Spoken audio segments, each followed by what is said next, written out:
Welcome to the African Review with DeBenki. And this is a follow-up to an interview that was done this week on a radio station called, the program is called Focus on Africa. We were discussing what led up to the transatlantic trade, that led up to slavery. And we're having a discussion about it when I called in around 5 minutes before the end of the conversation and said that, hey, look here, man. It is Africans who slaved Africans and caused the whole mess in terms of the slave trade. Well, that really created a debate upon the program where obviously upon the surface, without really looking into it, that can be a quick synopsis of the matter. But however, that is the argument of the British and the French and the German, that hey, that is just their argument. Because if you just throw something out there, how much people gonna really have the time to look into things unless it's a part of a curriculum or institution in our schools? So for the lack of that, hopefully today, this story of King Alphonso, who lived around 1491 in the Congo. The Congo geographically today, yesterday would be different from today. It would extend to the mouth of Angola and exit out in the ocean leading to the transatlantic, to the Atlantic Sea. So let me just preface this. 2 islands right in the curve of Africa there. So when you come around the West Africa before you reach South Africa, right in the curve, right out in the sea, Saint Tome and Principe. I just mentioned those 2 islands for now. So get back to the story of King Alphonso. King Alphonso is recorded as the first African king to begin trade and contact with the Portuguese in the 15th century. Around the time the Italian pirate Cristobal Colon, whose name in English is Christopher Columbus. Cristobal, he drifted west. He was en route to the east, where he hoped to strike it rich. He hoped to access the trade in India that was mostly controlled by the Muslims there. However, he drifted to the west, where he discovered that he was lost. There was contact and trade between Africans and Europeans before King Alphonso.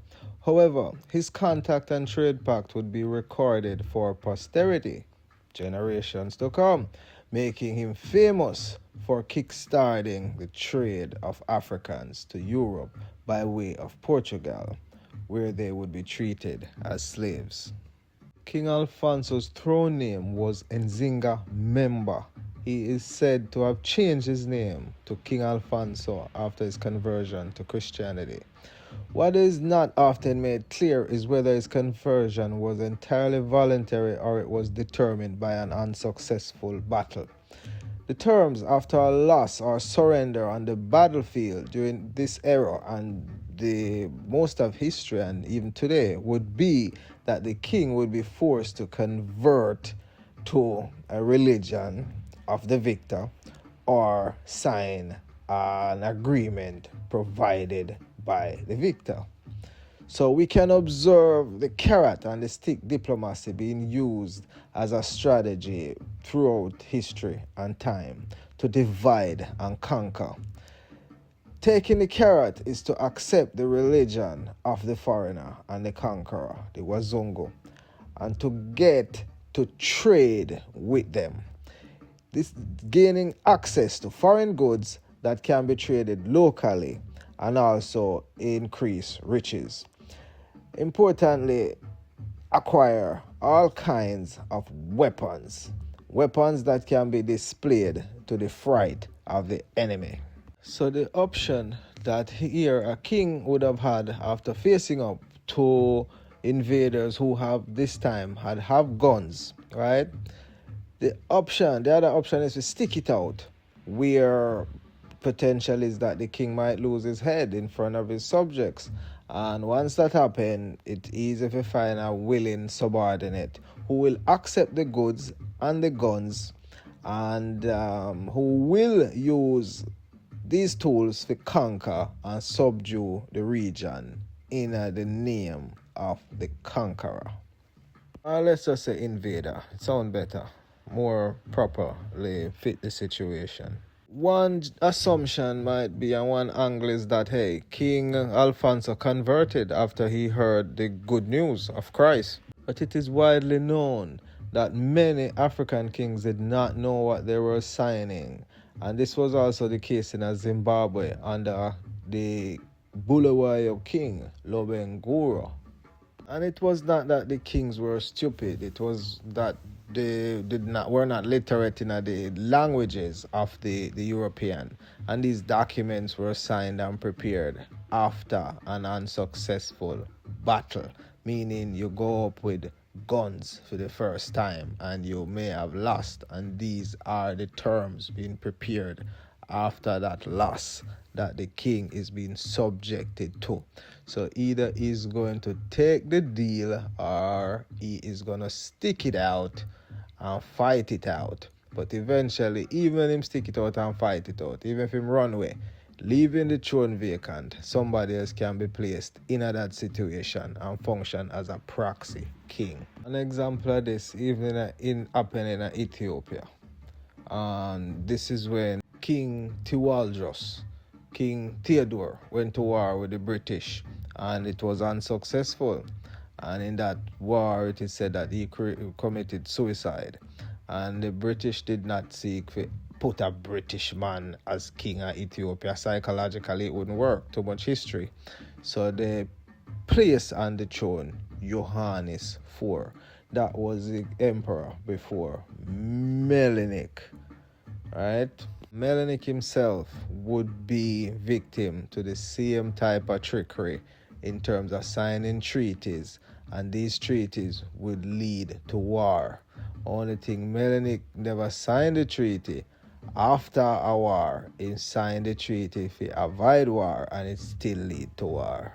We mentioned Menelik, king of Ethiopia, in about 1894. That would have been very close after the Berlin Conference in 1884. Whenever we speak about Menelik, we mention also his Empress Taito, who always warned him about dealing with foreigners in terms of international and diplomatic affairs. So by the interaction with King Alphonso, who was born in Zingamemba and converted to Christianity, potentially after a war and a battle, the terms and conditions of that war and battle, King Alphonso have been forced to surrender, because at this time the Portuguese and Spanish would have had in their possession the matchlock rifle and would have also had cannons attached to their ships.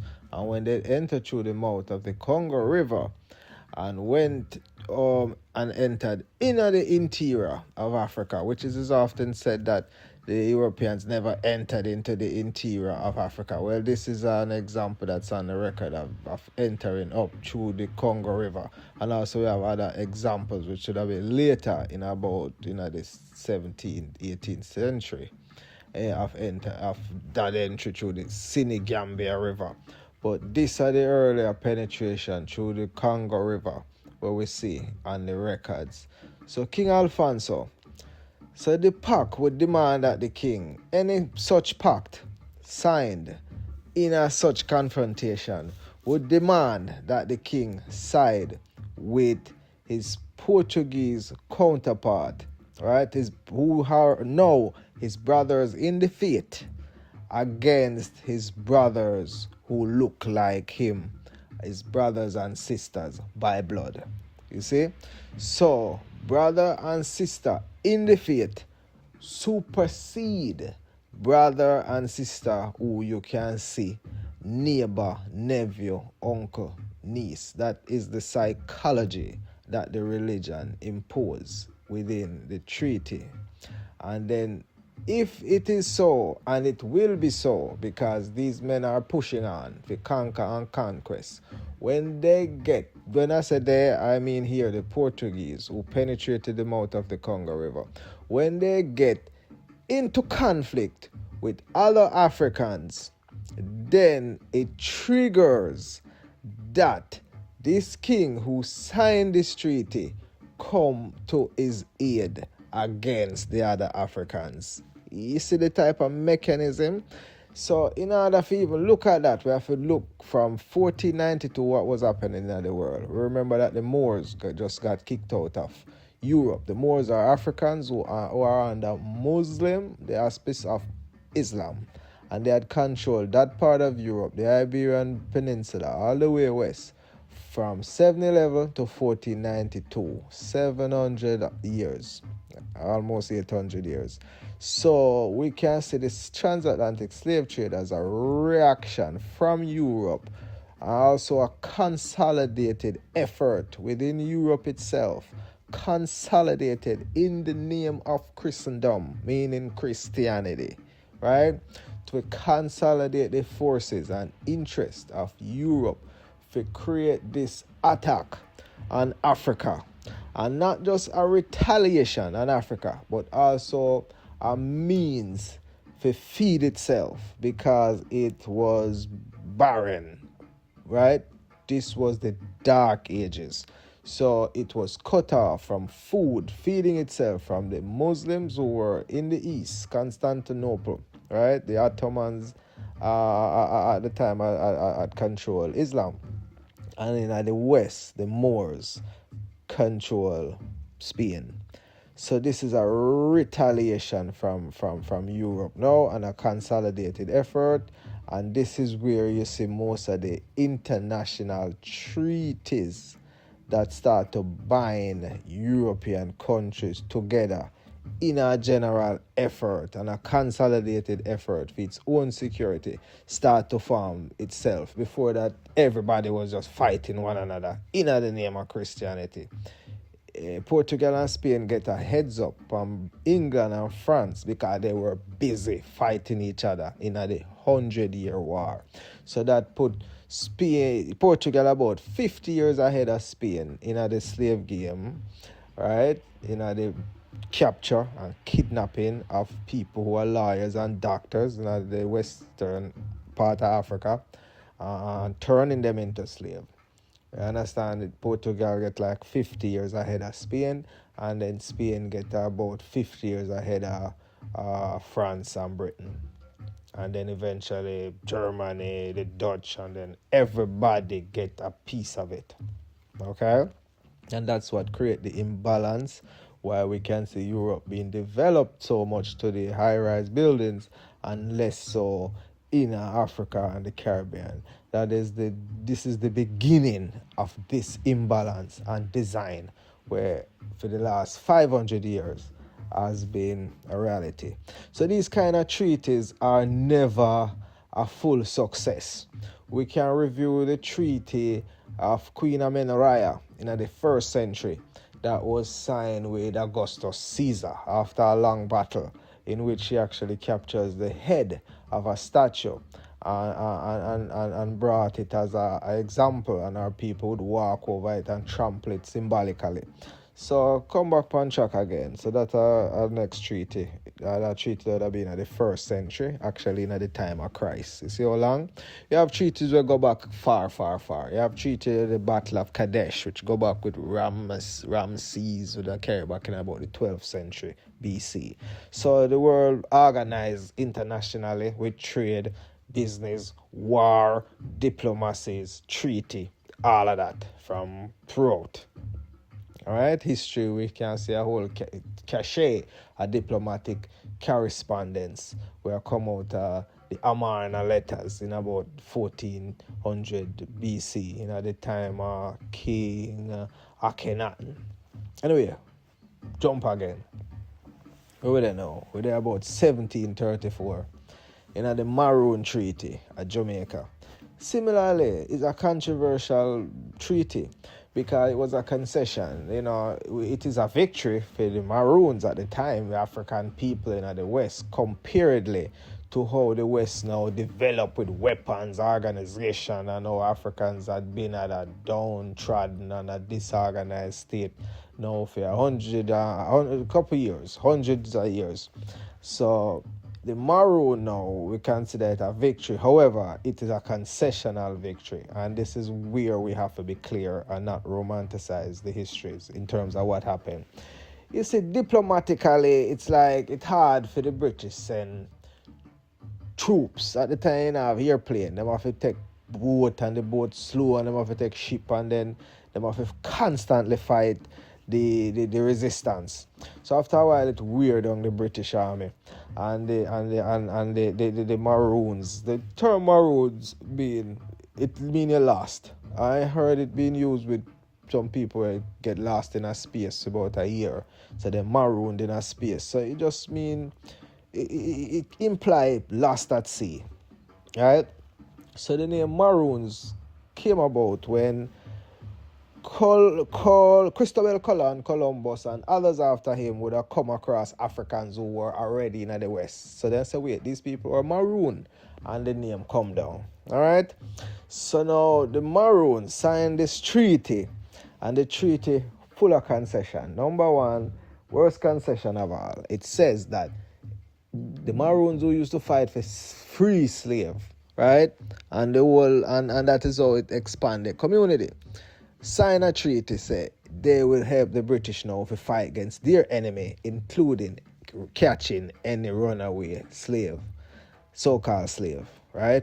Human beings who are being enslaved. So this is where now it get interesting. Even where Taki, who in a Port Maria form a rebellion, and them start to raid plantation, and them raid all a place and take away a whole heap of weapon, and them kick off now. And them are going to start a revolution right over the island now. You understand me? And them are going to link up with like all a Kong Pong, and now them are going to make the link. But guess what now? In the history now, and this is where the history is more dangerous. Yeah, they were introduced like a man named Juan de Bolos as a hero in the history with Taki. But the comprehension of it is that Juan de Bolos was under the clause of the Maroons that compelled the Maroons to go to war on behalf of the British and also help to quell any insurrection. So Juan de Bolos was the sniper who ended up shot Taki and quell that rebellion, right? During the whole rebellion now, eventually, so any treaty African people signed since 500 BC always been a compromise, because that is the point where we can see the decline in our African power in the world significantly. And we can see that shift beginning at the end of the Bronze Age collapse about 1200, about 1000 BC. That's all. Eventually, the Maroons in Jamaica, it became impossible to keep up to the demands of the treaty, and war continued to break out again and again, until some of the Maroons were deported to Canada, Nova Scotia, and then to Sierra Leone in Africa as the first kind of repatriation, you might say, depending on who is describing these terms. Back to King Alphonso again. So it is said that he sent even his son to Portugal to be trained as a bishop, and this was displayed in his letter to King Manuela. So in the letter to King Manuela now, King Alphonso, and this is a famous letter in history, he complain, say, you slave them people, you capture people as slave, and you know what I mean, they must consider, it's written nicely, must consider different ways to deal with it and to introduce Christianity better than that. You understand me? But we can say European style Christianity being the version that really undermine African societies.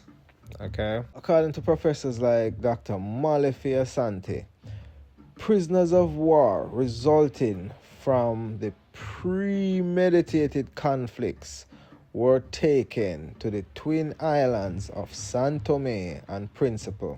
These are the islands that I mentioned earlier. It's located off of the coast of Gabon, right in the curve of Africa. That's up on the west before it reaches south, out in the Atlantic Sea.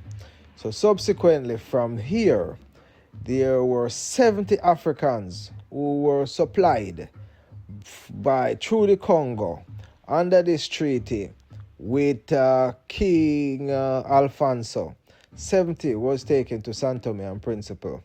From Saint Tome and Principe, they were started the farming there, and then they brought 70 of them to Portugal, and then within a few years the number increased from 70 to 2,000. So that show you how the exporting of Africans began. Another significant figure out of the Congo at the time, this Congo is spelled usually with a K-O-N-G-O, because this precedes the C-O-N-G-O, which the C is not common in the African language. The K is a more pronounced sound. So the Kingdom of the Congo.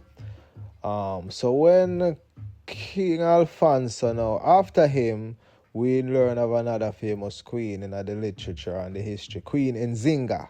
Now, Nzinga is the royal title of the king or queen of the Congo.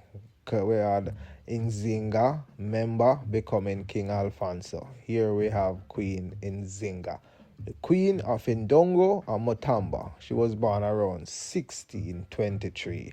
So this is now about 120 years after King Alphonso established and create the mess. Either willingly he convert, or it's a loss or a surrender in a battle, and terms and conditions which he accepted, which are going to come bite him and him predecessors. Now we can say 120 years later.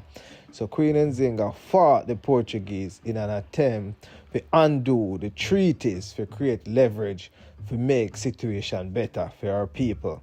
She had to fight the treaty that King Alphonso was forced into. Another important figure in the Congo is Kimpa Vita. Kimpa Vita now in around 1684. After find out say the Christianity get bad, our people start to imagine all type of imaginary things, and they imagine being far away and ignore the realities that were right where they were. So Kimpa Vita now, she herself was born into Christianity, right? And she make it officially the state religion of the Kingdom of Congo. But this is what she do now. She say Jesus is black and Jesus is Congolese. So in order to bring the mind back to the home, that was her improvisation there. So you see, this thing is a development. So yeah, interesting for a panel discussion around some of these issues where we have discussed, in particular this one, who or what caused the transatlantic slave trade. I think for approach this, we have to be able to see multiple angles and not just having our mouths the words that our colonizers has placed there in their interest and in their defense. We must understand the global organization and the strategy to undermine Africa from one continent to the next continent. The difference here, one continent, the northern continent, is now equipped with the cannon guns that are attached to the ship and the matchlock rifle. When you squeeze it, and also pow.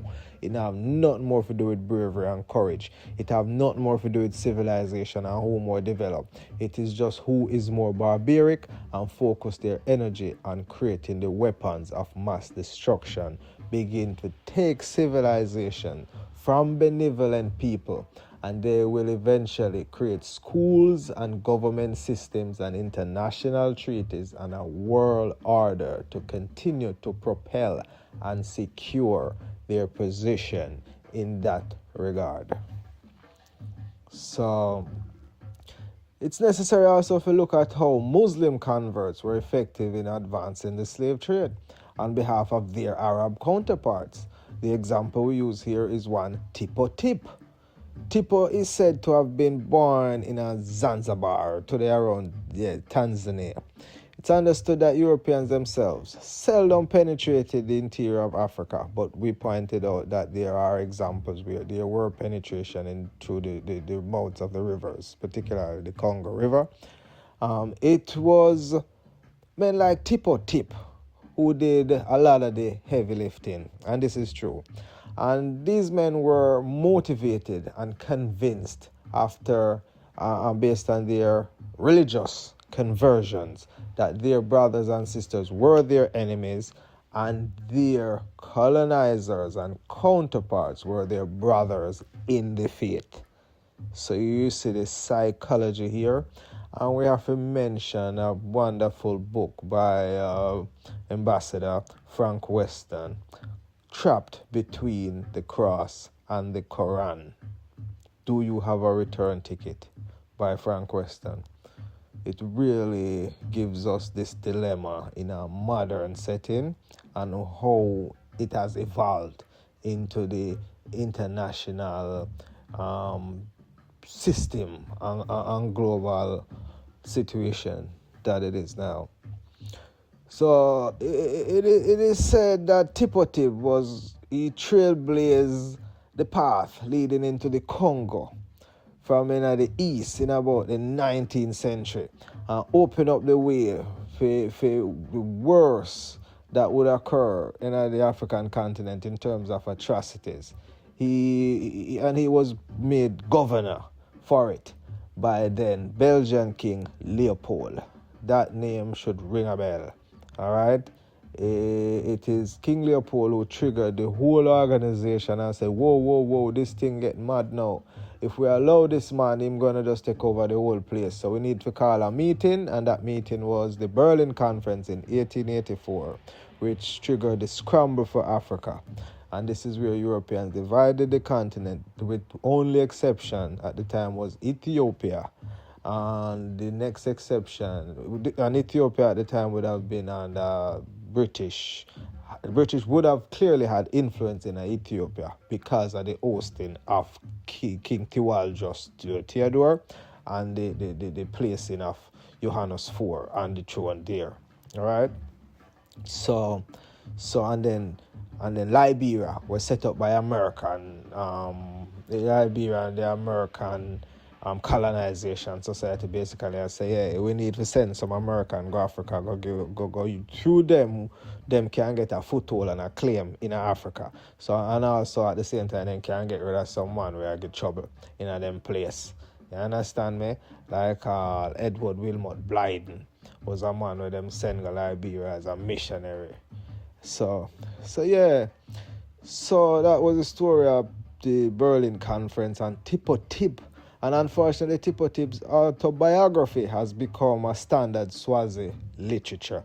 And that is a good detail by his account of the madness and his conviction that led to it. So the Congo is often called the heart of Africa. And the general rule, although not always observed, is to distinguish between the Kingdom of the Congo before 1884 Berlin Conference and the Congo DRC and the Congo in Brazzaville. Regimento, signed 1512, is the agreement between the Kingdom of the Congo, led by Alphonso the First, and the Portuguese King Emmanuel, in which the Congo accepted Portuguese institutions and granted extraterritorial rights to Portuguese subjects and supplied human beings that would eventually be treated as slaves to the Portuguese traders. Here's a breakdown of the document. King Alphonso, known for his efforts to convert Congo to Catholicism, sought to strengthen relations with Portugal. Terms of the agreement: acceptance of Portuguese institutions. Congo agreed to adopt Portuguese institutions which likely included aspects of governance and law and potentially religious practices. Extraterritorial rights. Portuguese subjects were granted extraterritorial rights within Congo, meaning they were not subject to local laws and could be tried by Portuguese courts only. Slave trade. The agreement facilitated the slave trade with Congo supplying human beings that would be treated like slaves to the Portuguese traders. Whenever we read that, we have to change it, because it just put it in your mind, say, as a slave. So you have to know if it duck them psychology there, even while reading literature. So, the significance. The Regimento of 1512 marked a significant turning point in the relationship between the Congo and Portugal, solidified Portuguese influence in the region, and contributed to the growth of the transatlantic trade. There are several other interactions with African kings which amount to the same thing: divide and conquer. Once they themselves become conquer, whether if them stick it out, and win, it live to fight another day. And if there is a surrender, then that surrender includes everything that mentioned above. Conversion to either Christianity or Islam, and then under the auspices of that, you end up doing the bidding of the converters, the converted, or the muscle of the converters. So this is how religion play a role in the transatlantic slave trade.